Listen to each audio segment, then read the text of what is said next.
जलाकर राख कर दे, शब्द ही वो अंगार है। नर्क को स्वर्ग बना दे, शब्द ही वो प्यार है। हार को जीत कर दे, शब्द ही वो हथियार है। कभी कुछ नहीं तो कभी सब कुछ, कभी कुछ नहीं तो कभी सब कुछ, शब्द ही तो संसार है, शब्द ही तो संसार है। Namaskar everybody, this is Jazz. Today I'm going to share with you the top 10 very popular and very powerful sentences that could motivate you to be a great public speaker. If you really dream to be a great public speaker, so you're not going to miss any of the point from this video. लोग उन्हीं लोगों का भरोसा करते हैं जिनके पास लोग हैं. It means public means power. You can be a public speaker if you have public. Without public, you'll be just a speaker. बिना public के आप बस speaker रहोगे, लेकिन public के साथ आप public speaker रहोगे. Understood? So first of all, you need to know that how to connect the public. Means power. लोगों को जोड़ो और power ले लो. ठीक है? लोगों को जोड़ो और power ले लो. Public means power. So remember this always. And you need to give respect to your every audience. आपको हर एक audience की value करनी होगी, तभी लोग आपसे जुड़ते हैं, right? And everybody is selfish in the world. याद रखिएगा, everybody is selfish. सब स्वार्थी हैं, सबको कुछ ना कुछ चाहिए आपसे, तभी वो आपको सुनेंगे और समझेंगे. Otherwise nobody has time to listen to you, right? यहाँ पर देखिएगा, content gives confidence. इसको समझाने से पहले मैं आपको बताना चाहूँगा एक छोटी सी कहानी. Imagine that you've gone to a birthday party and everybody has the presents and gifts in their hand, but you don't have. सबके पास presents है, gift है सबके हाथों में, लेकिन आपके पास कुछ भी नहीं है. तो बताओ आपको इस टाइम पर कैसा महसूस होगा? Will you feel confidence? No, never ever. आप कभी भी confidence feel नहीं कर सकते, क्योंकि आपके पास वो चीज़ है ही नहीं जो आप वहाँ पर देने वाले हो, जो सब दे रहे हैं. Right? It also happens with all of us when we go on the stage. जब हम स्टेज पर जाते हैं हमारे पास कुछ होता ही नहीं बोलने को, तो वही सेम होता है हमारे साथ. कॉन्फिडेंस आता ही नहीं अंदर कि बोले तो बोले क्या, जिए तो जिए कैसे बिन आपके. तो कंटेंट जब तक नहीं है ना सर, जिया नहीं जाएगा, वो कॉन्फिडेंस नहीं आएगा. जिया नहीं जाएगा, कॉन्फिडेंस नहीं आएगा. Understood my point? तो ये सेकंड पॉइंट कहती है कि कंटेंट गिव्स कॉन्फिडेंस. सबसे पहले कंटेंट मेकिंग पे काम करो, क्योंकि पब्लिक स्पीकर का मतलब होता है जो लोगों को इंस्पायर कर सके, मोटिवेट कर सके, परसुएट कर सके, एजुकेट कर सके, एंटरटेन कर सके. और सबको करने के लिए चाहिए भैया एक सॉलिड कॉन्टेंट, एक ज़बरदस्त कॉन्टेंट चाहिए. तो कॉन्टेंट मेकिंग पर प्लीज़ काम करो if you want to be a great public speaker. So let's understand the third very nice quotation here. Audience are the reflection of the speaker.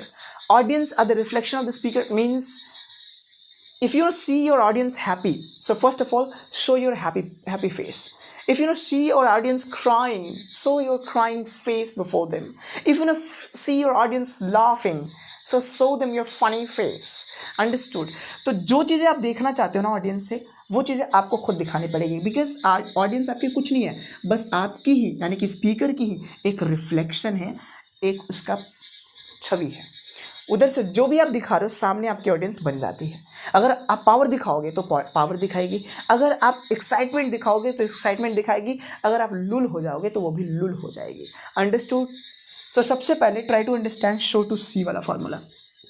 Show to see, whatever you want to see in your audience, try to show them. उन्हें दिखाने की कोशिश करो. If you want to see the love, so show them love. If you want to see the excitement, show them excitement. If you want to see the energy, show them the energy. So whatever you want to see in your audience, first of all, show them. दिखाओ उनको. Understood? Fifth point says, focus convincing, not only speaking. Focus convincing, not only speaking. ज़्यादा बोलने पे नहीं focus करना है, समझाने पे फोकस करना है. Because most of the people come on the stage and they speak continuously, very fast. They understand that I'm a great speaker, I'm speaking so fast. No matter my audience understands or not. नहीं कोई फ़र्क मुझे पड़ता है कि मेरी audience को समझ में आए या ना आए, लेकिन सरकार अगर आप पब्लिक स्पीकर हो तो पब्लिक की वजह से हो, और पब्लिक सेटिस्फाइड नहीं होगी तो नेक्स्ट टाइम आप स्टेज से उतर जाओगे. Understood? If you want to be the rock star of the stage, so first of all try to convince your audience. Try to convince your audience as students. लोगों को student के रूप में समझाओ. समझो कि मेरे स्टूडेंट से जो मैं टॉपिक बोल रहा हूँ, ये मेरे स्टूडेंट्स इनको समझा के सेटिस्फाई करना है, और बहुत ही वीक स्टूडेंट है, they are my weak students, now have to convince them. इनको समझाना है. ऐसे समझ के बोलोगे तो आप बहुत अच्छा बोलोगे, बहुत इफेक्टिव बोलोगे. Now see here the sixth one, hesitate to kill the hesitation. This is really very important line for the public speakers. Hesitate to kill the hesitation. अगर घबराहट को खत्म करना है तो घबराना पड़ेगा मेरी जान. घबराहट नहीं खत्म हो सकता बिना घबराए. ये क्या बोल रहा हूँ मैं यार. घबराहट खत्म करना है घबरा कर. भैया अगर मैल साफ करना तो नहाना ही पड़ेगा, पानी में जाना ही पड़ेगा. बिना पानी में जाए क्या आप स्नान कर लोगे? क्या बिना पानी में जाए तैर लोगे? नहीं. इसी तरीके से अगर आप हेजिटेशन को ख़त्म करना चाहते हो सबसे पहले आपको हेजिटेट होना पड़ेगा. What happens sometimes when somebody calls you on the stage, you feel hesitation and sit down on the chair. You just catch the chair, you hold the chair very tight, you don't go on the stage. आप stage पर जाते ही नहीं हो तो आपकी hesitation आपके साथ बरकरार रह जाती है, आपके साथ वो बैठी के बैठी रह जाती है, चिपकी की चिपकी रह जाती है. आपको डुबकी तो लगाना पड़ेगा, यानी कि स्टेज पर आना ही पड़ेगा, तभी जाकर आप अपने हेजिटेशन को किल कर पाओगे. धीरे धीरे उसकी पावर कम होती जाएगी. जितना आप हेजिटेट होगे धीरे धीरे उसकी पावर खत्म होती जाएगी, खत्म होती जाएगी, खत्म होती जाएगी. एक दिन ऐसा आएगा कि आप सबसे ज़बरदस्त कॉन्फिडेंस स्पीकर बन जाएंगे. उस दिन हेजिटेशन का नामो निशान नहीं होगा. Understood. Let's understand the 7th point here. Rehearsal resists the failure. Rehearsal resists the failures. It means when you rehearse something, you feel more confident. You feel more energetic. You feel more powerful. Rehearsal gives you the power, right? Rehearsal भी आपको बहुत power देती है. बिना rehearsal के अगर आप stage पर आते हो तो आप रैंडमली कुछ भी कर जाते हो, लेकिन रिहर्सल होती है, कुछ प्लानिंग होती है, तो आप उसके हिसाब से करते हो और आपको पता होता है कि ये करना है, मुझे ऐसा करना है, फिर ये करना है, वो करना है. तो वहीं से कॉन्फिडेंस फील करते हुए आते हो स्टेज पर और अच्छी तरीके से परफॉर्मेंस करके चले जाते हो. Understood. So first of all try to rehearse every times. हर बार रिहर्सल करो. कितने भी इफेक्टिव स्पीकर क्यों ना हो जाओ, हर बार रिहर्सल करो कि मुझे अपने ऑडियंस को कैसे इंटरटेन करना है, मुझे अपने ऑडियंस को कैसे एजुकेट करना है, कैसे एक्साइट करना है, कैसे उनको एक्साइटमेंट मोड में लाना है, कैसे उनको रुला देना है, कैसे उनको हंसा देना है. ये सब प्लान करके जाओ यार. अब कितने भी बड़े स्पीकर क्यों ना हो जाओ, ट्राई टू रिहर्स. थोड़ा रिहर्सल करने की जरूर करो. Right. 8th one, creativity creates the credentials. This is really very important for all of us.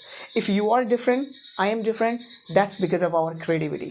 So हम अपनी creativity की वजह से अलग होते हैं सर. दुनिया में सब लोग सेम चीज़ें पढ़ा रहे हैं. पब्लिक स्पीकिंग न जाने कितने लोग पढ़ा रहे हैं. यूट्यूब पर हज़ारों वीडियो पब्लिक स्पीकिंग की मिल जाएगी आपको, लेकिन सबकी क्रिएटिविटी कहीं ना कहीं अलग है. Right. Everybody has the different creativity. सबके पास अलग अलग क्रिएटिविटी है. क्रिएटिविटी का मतलब होता है जो आप अलग कुछ करते हो, the unique point that you do.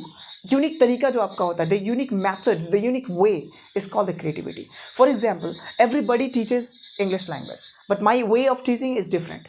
Right. सबका पढ़ाने का तजुर्बा अलग है, तरीका अलग है. मेरा पढ़ाने का तजुर्बा और तरीका अलग है. Similarly this is called the creativity. इसी को हम क्रिएटिविटी बोलते हैं. जो भी जैसे पढ़ा रहा है उसको क्या बोलेंगे, उसकी क्रिएटिविटी बोलते हैं.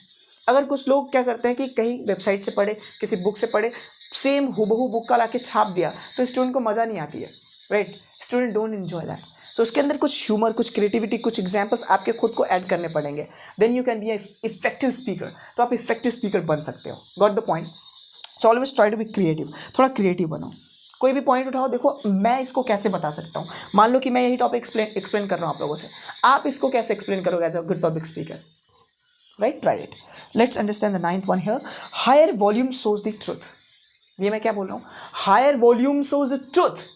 आप जितना तेज बोलते हो, जितनी हायर वॉल्यूम करके बोलते हो, उतना कॉन्फिडेंस, उतना सच्चाई झलकती है आपकी आवाज़ में. अगर आप कोई चीज़ दबा के बोलोगे आवाज़ को, जैसे अगर आप इस टिप्स का एंजॉय करोगे, अगर इन टिप्स को आप अपने पब्लिक स्पीकिंग में लगाओगे तो आप बहुत अच्छे पब्लिक स्पीकर बन जाओगे.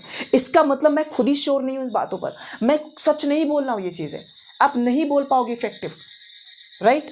अगर मैं इस आवाज़ को तेज़ करके बोलूँ, अगर आप इन टिप्स का इस्तेमाल अपनी लाइफ में करते हैं तो आप बहुत ही ज़बरदस्त स्पीकर बनने वाले हैं. You are going to be great and effective public speaker, ladies and gentleman. इसका मतलब मेरे पास कॉन्फिडेंस है, मेरे पास वो सच्चाई है, क्योंकि मैं वॉल्यूम को हायर कर रहा हूँ. So try to speak always in a higher volume.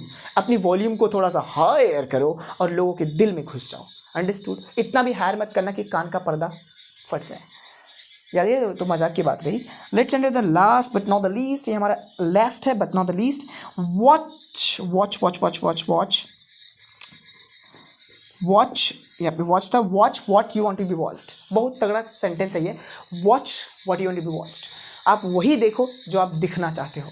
If you want to be a great public speaker, if you want to see yourself as a great public speaker, so try to see the great public speakers. If you want to be a great teacher, so try to see the great teachers, follow them. If you want to be a great IAS officer, so see the audience, see the IAS officers. If you want to be a great police officer, so see the police officers. If you want to see yourself as a great scientist, so see the scientists, see their efforts,